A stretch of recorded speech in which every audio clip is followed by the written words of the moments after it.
পারস্য ছিল তৎকালীন বিশ্বের সবচেয়ে দুর্ধর্ষ সাম্রাজ্য। পৃথিবীর অপরাপর সাম্রাজ্যগুলোকে বিন্দুমাত্র তোয়াক্কা করার প্রয়োজনীয়তা তারা অনুভব করত না। এদিকে আরবের চিত্র ছিল ঠিক তার বিপরীত।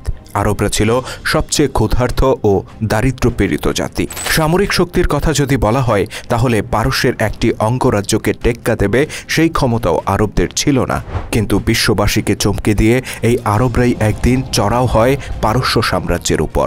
একের পর এক সামরিক অভিযানের মধ্য দিয়ে তারা দখল করে নেয় পারস্যের প্রায় প্রতিটি শহর। তারা বদলে দেয় পৃথিবীর মানচিত্র, বদলে দেয় সভ্যতার ইতিহাস।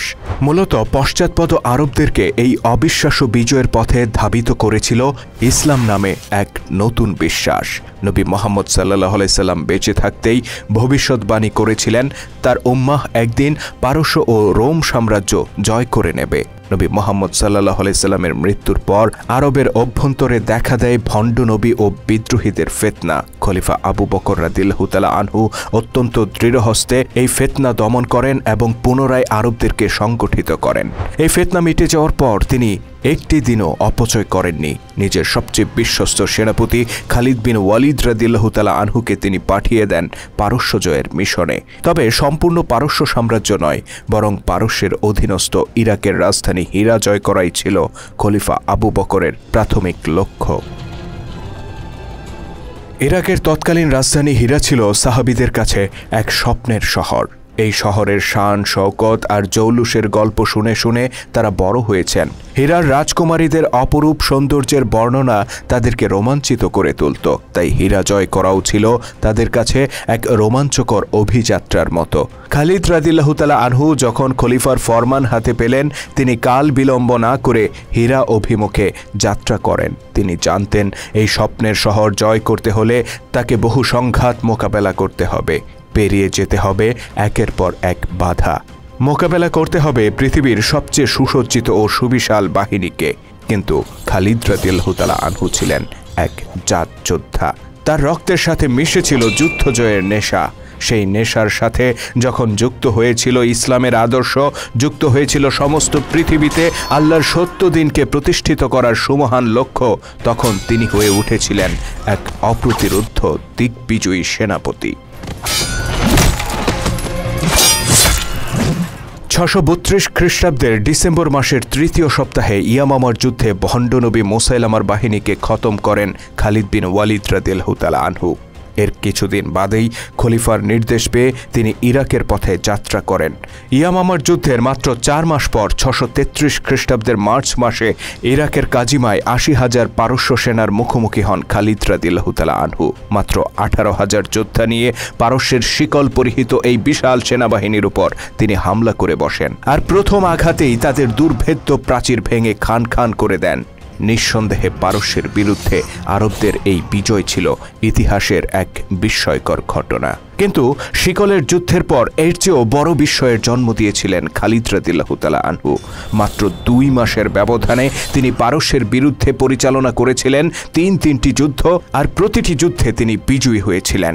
পারস্য সেনাবাহিনীর বিরুদ্ধে গ্রিক মহাবীর আলেকজান্ডারও বিজয়ী হয়েছিলেন, কিন্তু তিনিও এমন অবিশ্বাস্য কীর্তি গড়ে যেতে পারেননি। এই 2 মাসে একের পর এক পারস্য বাহিনী খালিদের পথ আগলে দাঁড়িয়েছে। প্রতিটি বাহিনী ছিল তার পূর্ববর্তী বাহিনীর তুলনায় শক্তিশালী। প্রতিটি যুদ্ধ ছিল পূর্ববর্তী যুদ্ধের তুলনায় অধিক রক্তক্ষয়ী। খালিদ প্রবল পরাক্রমে তাদের উপর ঝাঁপিয়ে পড়েন, আর প্রতিটি যুদ্ধে নতুন নতুন কীর্তি গড়ে তোলেন। এভাবে পরপর 4টি যুদ্ধে জয়ী হওয়ার পর খালিদের সামনে খুলে যায় স্বপ্নের শহর হীরায় প্রবেশের দুয়ার। বিনা প্রতিরোধে আত্মসমর্পণ করতে বাধ্য হয় ঐতিহাসিক হীরানগরী। আর এই ঘটনার মধ্য দিয়ে ইরাকের উপর নিয়ন্ত্রণ হারায় ইরান কেন্দ্রিক পারস্য সাম্রাজ্য।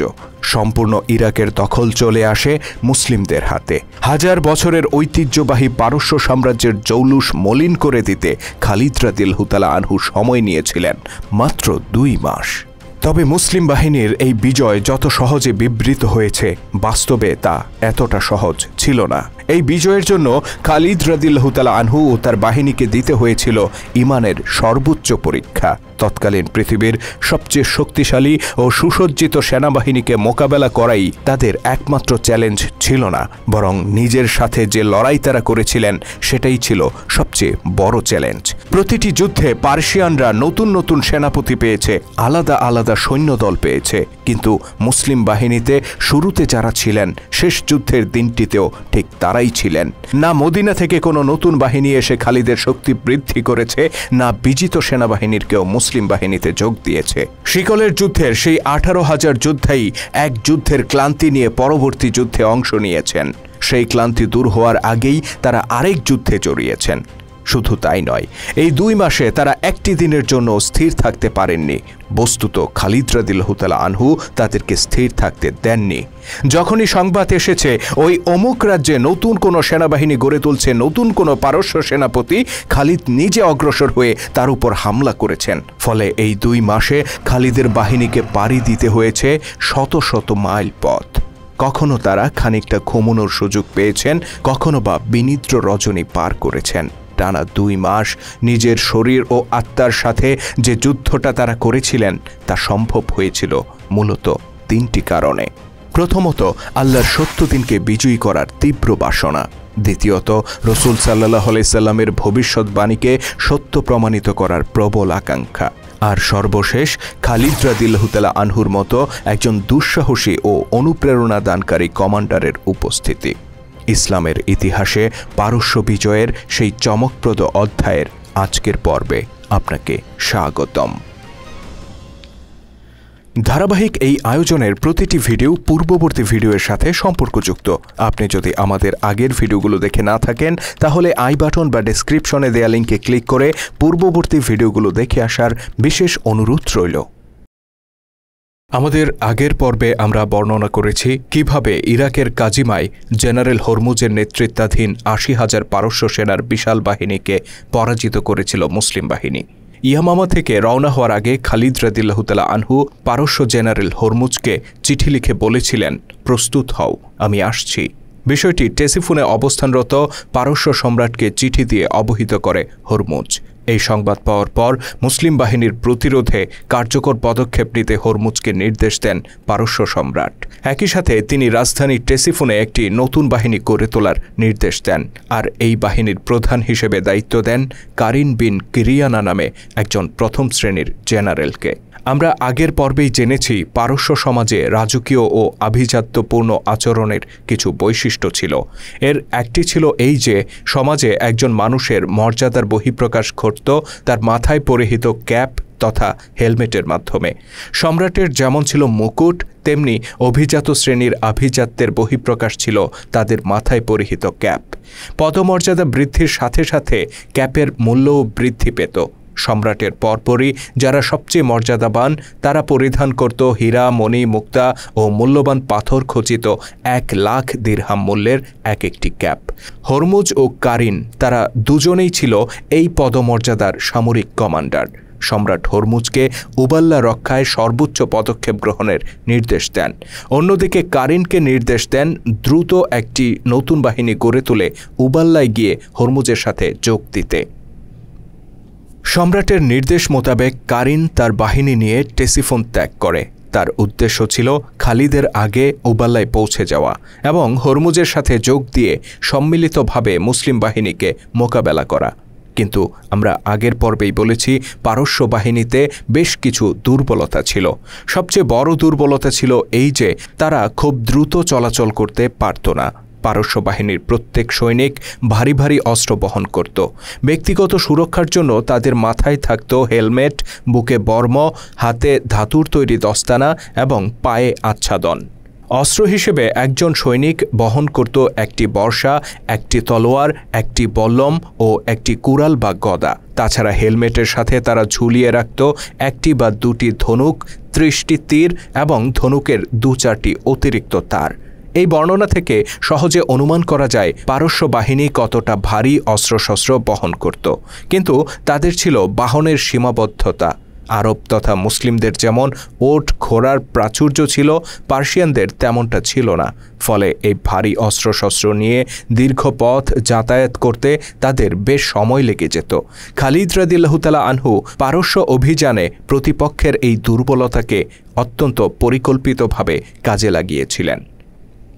কারিন তার বিশাল সেনাবহর নিয়ে উবাল্লার কাছাকাছি পৌঁছে গিয়েছিল, কিন্তু মাকিল নদী নামে একটি নদী পার হতে না হতেই সে জানতে পারে কাজিমায় দুই পক্ষের মধ্যে যুদ্ধ হয়ে গেছে এবং হরমুজ মারা গিয়েছে। অবস্থা বেগতিক দেখে পার্সিয়ানদের অধিকাংশ সৈন্য পালিয়ে এসেছে, তবে যারা শিকল পরিহিত ছিল তাদেরকে খালিদের বাহিনী কচুকাটা করেছে। এই সংবাদ পাওয়ার পর কারিন সামনে অগ্রসর হওয়ার সাহস হারিয়ে ফেলে। এদিকে হরমুজের পরাজিত বাহিনী থেকে যারা পালিয়ে এসেছিল তারা কারিনের নেতৃত্বে আগত এই নতুন বাহিনীর সংবাদ পেয়ে যায়। দেরি না করে তারা হরমুজের দুই সহকারী কমান্ডার কুবাজ ও আনুশজানের নেতৃত্বে কারিনের বাহিনীতে এসে যোগ দেয়। শিকলের যুদ্ধে পরাজয়ের প্রাথমিক ধাক্কা হিসেবে তাদের মনোবল বেশ ভেঙে পড়েছিল, কিন্তু খুব দ্রুতই তারা নিজেদেরকে সামলে নেয়। মনে রাখতে হবে, পার্সিয়ানরা ছিল অত্যন্ত সাহসী যোদ্ধা এবং সমকালীন যে কোনো বাহিনীকে মোকাবেলা করার সাহস ও সক্ষমতা দুটোই তাদের ছিল। কুবাজ ও আনুশজান পুনরায় মুসলিম বাহিনীর মোকাবেলা করার জন্য উদ্গ্রীব হয়ে ওঠে। তাদের এটা বিশ্বাস করতে কষ্ট হচ্ছিল কিভাবে অসভ্য বর্বর মরুচারী আরবরা পারস্যের একটি সুসজ্জিত নিয়মিত সেনাবাহিনীকে হারিয়ে দিল। তারা বুঝতে অক্ষম ছিল যে কাজিমায় তাদের প্রতিপক্ষ বাহিনীটি চিরচেনা অসভ্য ও বর্বর মরুবাসী আরব ছিল না, বরং তারা ছিল এক নতুন বিশ্বাসে বলীয়ান একটি নতুন শক্তি। এই বিষয়টি উপলব্ধি করতে না পারার কারণে তাদেরকে শিকলের যুদ্ধে খেসারত দিতে হয়েছিল। তবে তারা জানত না এর চেয়েও বড় খেসারত সামনে অপেক্ষা করছে। নিহত হরমুজের বাহিনীর পলাতক সৈন্যরা যোগ দিলে নতুন সেনাপতি কারিন সবাইকে নিয়ে মাকিল নদীর তীরেই যুদ্ধের জন্য প্রস্তুত হন।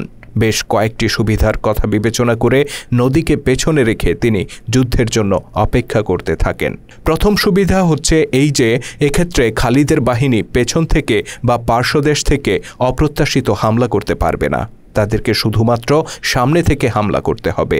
সৈন্য সংখ্যায় যেহেতু পারস্য বাহিনী মুসলিমদের তুলনায় কয়েক গুণ বেশি ছিল, তাই সম্মুখ যুদ্ধে অবশ্যই পার্সিয়ানরা সুবিধা ভোগ করবে। দ্বিতীয় আরেকটি সুবিধার কথা কারিন বিবেচনা করেছিল, তা হচ্ছে যুদ্ধে যে কোনো কারণে বিপর্যয় সৃষ্টি হলে নদী পথ ধরে সহজেই পালিয়ে যাওয়া যাবে। এই পলায়নকে সহজ করার জন্য কারিন অনেকগুলো নৌযান প্রস্তুত করে রাখে। তার এ ধরনের উদ্যোগ থেকে অনুমান করা যায় হরমুজের পরিণতি তার মনে কিছুটা হলেও পরাজয়ের আশঙ্কা সৃষ্টি করেছিল। এদিকে কাজিমার যুদ্ধ শেষে খালিদের সহকারী কমান্ডার মুসান্না ইবনে হারিস তার অশ্বারোহী বাহিনী নিয়ে পরাজিত পারস্য বাহিনীকে ধাওয়া করতে থাকে। এক পর্যায়ে মুসান্নার ক্ষুদ্র দলটি মাকিল নদীর কাছাকাছি পৌঁছে যায় এবং দূর থেকে নতুন পার্সিয়ান বাহিনীর উপস্থিতি দেখতে পায়। পারস্য বাহিনীও মুসান্নার ছোট দলটির উপস্থিতি টের পায়, তবে তারা সংঘর্ষ থেকে বিরত থাকে। মুসান্না এলাকাটি ভালোভাবে পর্যবেক্ষণ করেন এবং দূত মারফত খালিদ রাদিয়াল্লাহু তাআলা আনহুর কাছে সংবাদ প্রেরণ করেন। এদিকে কাজিমা ত্যাগ করে খালিদ রাদিয়াল্লাহু তাআলা আনহু উত্তর দিকে যাত্রা অব্যাহত রাখেন এবং উবাল্লার 10 মাইল দক্ষিণ পশ্চিমে একটি জায়গায় উপস্থিত হন। জায়গাটি বর্তমানে জুবের নামে পরিচিত। খালিদ রাদিয়াল্লাহু তাআলা আনহু চাইলে উবাল্লার দুর্গে প্রবেশ করে অবস্থান নিতে পারতেন, কিন্তু খালিদের চরিত্র সম্পর্কে যাদের ধারণা আছে তাদেরকে বলে দিতে হবে না, এটা তার বৈশিষ্ট্য ছিল না। তিনি কোথাও অবস্থান নিয়ে শত্রুর জন্য অপেক্ষা করার পাত্রই ছিলেন না, বরং শত্রুর অবস্থান শনাক্ত করে তিনি নিজে অগ্রসর হয়ে শত্রুর দুর্গে হামলা করতেন। তাছাড়া উবাল্লা খালিদের টার্গেট ছিল না, তার টার্গেট ছিল হীরা।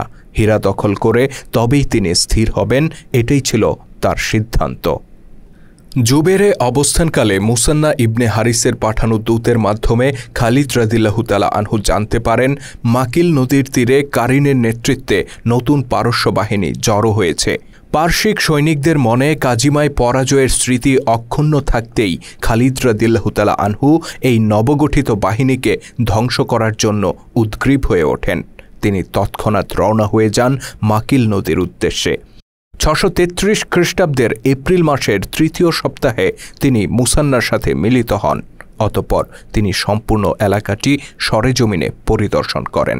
পারস্য বাহিনী পেছনে নদী রেখে অবস্থান গ্রহণ করায় তাদেরকে পার্শ্বদেশ বা পেছন থেকে আক্রমণ করার সুযোগ ছিল না। হরমুজের বাহিনীর সাথে খালিদ যে কৌশল অবলম্বন করেছিলেন, অর্থাৎ তাদেরকে 150 মাইল পথ হাঁটিয়ে ক্লান্ত করে দিয়েছিলেন, সেই সুযোগও এখানে ছিল না।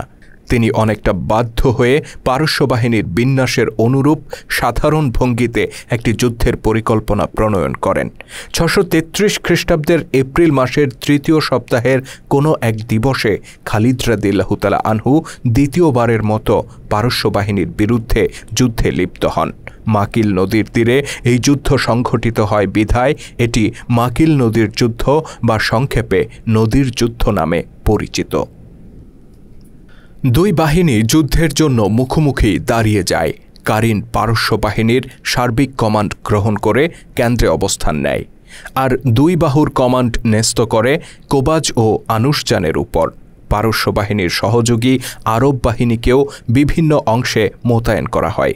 কারিন ছিল একজন সাহসী ও চতুর জেনারেল। সে তার বাহিনী সহ নদীর খুব কাছাকাছি অবস্থান নেয় এবং নৌকার একটি বহরও প্রস্তুত করে রাখে, যেন প্রয়োজন হলে তা নিয়ে পালিয়ে যাওয়া যায়। তাছাড়া কাজিমার যুদ্ধে সৈনিকদেরকে শিকলে আবদ্ধ করে হরমুজ যে ভুল করেছিল, কারিন তার পুনরাবৃত্তি করে না। যদিও এটা পার্সিয়ানদের ঐতিহ্য ছিল যে তাদের সৈনিকরা নিজেদেরকে শিকলে আবদ্ধ করে তবেই যুদ্ধে নামবে, কিন্তু কাজিমার তিক্ত অভিজ্ঞতা তখনও তাদের হৃদয়ে জ্বলজ্বল করছিল। পারস্য বাহিনীর অনুরূপে খালিদ রাদিয়াল্লাহু তাআলা আনহুও নিজের বাহিনীকে কেন্দ্র ও দুই বাহুর বিন্যাসে মোতায়েন করেন। কেন্দ্রের দায়িত্ব নিজের হাতে রেখে দুই বাহুর কমান্ডার হিসেবে দায়িত্ব দেন আসিম বিন আমর ও আদি বিন হাতিমকে। শিকলের যুদ্ধেও তারা দুজন দুই বাহুর নেতৃত্বে ছিলেন। তাছাড়া এই যুদ্ধে খালিদের বাহিনীতে উপস্থিত ছিলেন কাকা বিন আমর, মুসান্না বিন হারিসের মতো দুর্ধর্ষ কমান্ডাররা, যাদের জীবনে পরাজয়ের কোনো নজির নেই। সার্বিক যুদ্ধ শুরু হওয়ার আগে পরপর 3টি দ্বৈত যুদ্ধ সংঘটিত হয়। প্রথম চ্যালেঞ্জটি আসে স্বয়ং পারস্য জেনারেল কারিনের পক্ষ থেকে। স্বাভাবিকভাবেই সবাই প্রত্যাশা করেছিল খালিদ রাদিয়াল্লাহু তাআলা আনহু নিজে অগ্রসর হয়ে কারিনের মোকাবেলা করবেন, কিংবা তার বিকল্প হিসেবে কাকাও এগিয়ে যেতে পারতেন। কিন্তু দুর্ধর্ষ কমান্ডারদের কাউকে সুযোগ না দিয়ে সবার আগে মাকিল বিন আল আসি নামে একজন মুসলিম যোদ্ধা সামনে এগিয়ে যান এবং কারিনের চ্যালেঞ্জ গ্রহণ করেন। সেনাপতি হিসেবে খালিদের সুযোগ ছিল মাকিলকে বারণ করা বা ফিরিয়ে আনার, কিন্তু মাকিল একজন দক্ষ তরবারি চালক ছিলেন বিধায় খালিদ রাদিয়াল্লাহু তাআলা আনহু তার উপর আস্থা রাখেন। মজার বিষয় হচ্ছে, মাকিল খুব সহজেই কারিনকে হত্যা করে ফেলেন, অথচ মাকিল ছিলেন একজন সাধারণ মুসলিম যোদ্ধা, যেখানে কারিন ছিল 1,00,000 দিরহামের ক্যাপ পরিহিত পারস্য জেনারেল। মাকিলের হাতে কারিনের এই মৃত্যু মুসলিম বাহিনীকে দারুণভাবে উজ্জীবিত করে।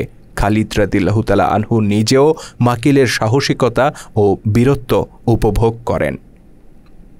কারিনের মৃত্যুর পরপর পারস্য বাহিনীর দুই বাহুর কমান্ডার কোবাজ ও আনুশজান সামনে অগ্রসর হয়ে দ্বৈত যুদ্ধের আহ্বান জানায়। তাদের এই চ্যালেঞ্জ গ্রহণ করে এগিয়ে যান মুসলিম বাহিনীর দুই বাহুর কমান্ডার দ্বয়। আসিম বিন আমর হত্যা করেন আনুশজানকে এবং আদি বিন হাতিম হত্যা করেন কুবাজকে। পারস্য বাহিনী অসহায়ের মতো একে একে তাদের 3 জন কমান্ডারের মৃত্যু দেখে এবং স্বাভাবিকভাবেই তাদের মনোবল একেবারে ভেঙে যায়। অন্যদিকে অপেক্ষাকৃত ক্ষুদ্র মুসলিম বাহিনীটি তাকবীর ধ্বনিতে চিৎকার করে ওঠে। পারস্য বাহিনীর কমান্ড নতুন কেউ গ্রহণ করার আগেই খালিদ তার বাহিনীকে সার্বিক আক্রমণের নির্দেশ দেন। প্রচণ্ড আত্মবিশ্বাস নিয়ে মুসলিম বাহিনী ঝাঁপিয়ে পড়ে নেতৃত্বশূন্য পারস্য বাহিনীর উপর। তবে কমান্ডারদের মৃত্যু সত্ত্বেও পারস্য বাহিনী শুরুতে বেশ দক্ষতার সাথে মুসলিম বাহিনীর হামলা প্রতিহত করতে থাকে। তাদের সবচেয়ে বড় ইতিবাচক দিক ছিল এই যে তারা সংখ্যায় ছিল অগণিত। তবে নেতৃত্ব শূন্যতার কারণে শীঘ্রই পারসিক সৈনিকদের মাঝে বিশৃঙ্খলা দেখা দেয়। মুসলিম বাহিনীর অব্যাহত চাপের মুখে তারা নিজেদের সমন্বয় হারিয়ে ফেলে এবং এক পর্যায়ে পেছন ফিরে নদীর দিকে পালাতে শুরু করে। যখন কোনো বাহিনীর কমান্ডার উপস্থিত থাকেন এবং তার বাহিনী নিয়ে যুদ্ধক্ষেত্র থেকে সরে যাওয়ার সিদ্ধান্ত নেন, তখন বাহিনীটি সুশৃঙ্খলভাবে নিজেদেরকে সরিয়ে নেয়ার চেষ্টা করে। কিন্তু এই যুদ্ধে সেই সুযোগ পার্সিয়ানদের সামনে ছিল না, যেহেতু পারস্য বাহিনীর একজন কমান্ডারও বেঁচে ছিল না। তাই পার্শ্বিক সৈন্যরা যে যেভাবে পারছিল পালিয়ে যাচ্ছিল। অর্থাৎ পুরো বিষয়টি একটি বিশৃঙ্খল পলায়নে রূপ নেয়।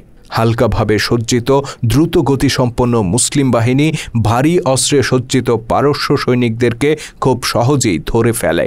পার্সিয়ানরা জীবন রক্ষার জন্য দলে দলে হুমড়ি খেয়ে নৌকায় উঠতে থাকে, কিন্তু নৌকায় ওঠার আগেই হাজার হাজার সেনা মুসলিম বাহিনীর হাতে প্রাণ হারায়। তবে নৌকায় উঠে পালিয়ে যাওয়া সৈনিকদের সংখ্যাও নেহায়েত কম ছিল না। যারা প্রাণে বেঁচে ফিরেছিল তারা নিজেদের প্রয়াত জেনারেল কারিনের প্রতি অশেষ কৃতজ্ঞতা প্রকাশ করে। লোকটি বুদ্ধি করে এই নৌকাগুলো প্রস্তুত করে না রাখলে তাদের সবাইকে আজ বেমালুম প্রাণ দিতে হতো। এদিকে মুসলিম বাহিনীর কাছে যেহেতু নদী পার হওয়ার কোনো উপায় ছিল না, তাই তারা পলাতক শত্রুকে ধাওয়া করা থেকে বিরত থাকে। ঐতিহাসিক তাবারির মতে এই যুদ্ধে ৩০,০০০ পারসিক সৈন্য নিহত হয়। ধারণা করা হয় পালিয়ে যাওয়া সৈন্য সংখ্যা এর চেয়েও বেশি ছিল। এই যুদ্ধে কাজিমার চেয়েও অধিক পরিমাণ সম্পদ মুসলিমদের হস্তগত হয়। খালিদ রাদিয়াল্লাহু তাআলা আনহু গনিমতের ৫ ভাগের ৪ ভাগ সৈনিকদের মাঝে বিতরণ করেন এবং বাকি ১ ভাগ মদিনায় খলিফার কাছে পাঠিয়ে দেন। যুদ্ধ শেষে খালিদ রাদিয়াল্লাহু তাআলা আনহু বিজিত এলাকা প্রশাসনের জন্য কিছুটা সময় ব্যয় করেন। তিনি স্থানীয় লোকদেরকে ইসলাম গ্রহণ কিংবা জিজিয়া প্রদানের মাধ্যমে নিরাপত্তা লাভের প্রস্তাব দেন। অল্প সংখ্যক মানুষ ইসলাম গ্রহণ করে নেয়, বাকি সবাই জিজিয়া প্রদানের মাধ্যমে ইসলামী খেলাফতের প্রতি আনুগত্য প্রকাশ করে। অতঃপর উবাল্লার নিকটবর্তী হুফায়েরে সদর দপ্তর স্থাপন করে খালিদ রাদিয়াল্লাহু তাআলা আনহু প্রশাসনিক কাজ সুসংহত করার জন্য সুবিদ বিন মুকারিনের নেতৃত্বে একটি দল মোতায়েন করেন এবং নিজে এগিয়ে যান স্বপ্নের শহর হীরার পথে। মাকিল নদীর যুদ্ধ ছিল পারস্য বাহিনীর বিরুদ্ধে মুসলিমদের দ্বিতীয় সংঘর্ষ। শিকলের যুদ্ধের মতো এই যুদ্ধেও মুসলিম বাহিনী নিরঙ্কুশ বিজয় লাভ করে। এই যুদ্ধে পার্সিয়ানদের হতাহতের পরিমাণ ছিল কাজিমায় সংঘটিত শিকলের যুদ্ধের চেয়েও বেশি। তাছাড়া মুসলিম বাহিনীর হস্তগত সম্পদের পরিমাণও ছিল অনেক বেশি। তবে এই যুদ্ধের সবচেয়ে ইতিবাচক দিক ছিল এই যে এই যুদ্ধ জয়ের মধ্য দিয়ে মুসলিমদের আত্মবিশ্বাস বহুগুণ বেড়ে যায়। পরপর দুটি যুদ্ধ জয়ের ফলে তাদের এই বিশ্বাস দৃঢ় হয় যে আল্লাহর সাহায্য পেলে পারস্যের যে কোনো বাহিনীকে তারা হারিয়ে দিতে পারেন, সেই বাহিনী যত বড়ই হোক না কেন। অন্যদিকে পার্সিয়ানদের মধ্যেও দ্বিতীয় দফায় এই পরাজয় বড় ধরনের প্রভাব ফেলেছিল। শিকলের যুদ্ধে পরাজয়কে তারা আকস্মিক ও অপ্রত্যাশিত ঘটনা হিসেবে বিবেচনা করেছিল, কিন্তু দ্বিতীয় যুদ্ধেও যখন তারা হেরে গেল তখন মরুবাসী আরবদের ব্যাপারে তারা বেশ আতঙ্কিত হয়ে উঠল। পারস্যের দাম্ভিক শাসকবর্গ থেকে শুরু করে সাধারণ সৈন্যরাও উপলব্ধি করল আরবদের ব্যাপারে দৃষ্টিভঙ্গি বদলানোর সময় এসেছে। বিষয়টি নিয়ে তারা নতুন করে ভাবতে শুরু করে। এদিকে খালিদ রাদিয়াল্লাহু তাআলা আনহু এগিয়ে যান তার স্বপ্নের শহর হীরার পথে। তিনি জানতেন শীঘ্রই তাকে মোকাবেলা করতে হবে নতুন কোনো বাহিনীর। হয়তো সেই বাহিনী হবে হরমুজ বা কারিনের বাহিনীর চেয়েও শক্তিশালী। হয়তো সেই বাহিনীর মোকাবেলায় তাকে দিতে হবে আরও বড় ধরনের পরীক্ষা। তবে সামনে যাই অপেক্ষা করুক না কেন, খালিদ রাদিয়াল্লাহু তাআলা আনহু তার লক্ষ্যের প্রতি ছিলেন অবিচল। আল্লাহর তলোয়ার খালিদ বিন ওয়ালিদ রাদিয়াল্লাহু তাআলা আনহুর নেতৃত্বে অদম্য মুসলিম বাহিনীর পারস্য বিজয়ের পরবর্তী ঘটনা জানতে ক্লিক করুন এন্ড স্ক্রিন বা ডেসক্রিপশনে দেয়া লিঙ্কে। ইসলামের গৌরবময় ইতিহাস নিয়ে নির্মিত ভিডিও চিত্র আমরা ধারাবাহিকভাবে তুলে ধরছি আমাদের চ্যানেলে। আপনি যদি নতুন হয়ে থাকেন তাহলে চ্যানেলটিতে সাবস্ক্রাইব করার অনুরোধ রইল। আর আজকের ভিডিওটি কেমন ছিল কমেন্ট করে জানাতে ভুলবেন না। যদি ভালো লেগে থাকে তাহলে অবশ্যই লাইক ও শেয়ার করে ছড়িয়ে দেওয়ার অনুরোধ রইল। আল্লাহ হাফেজ।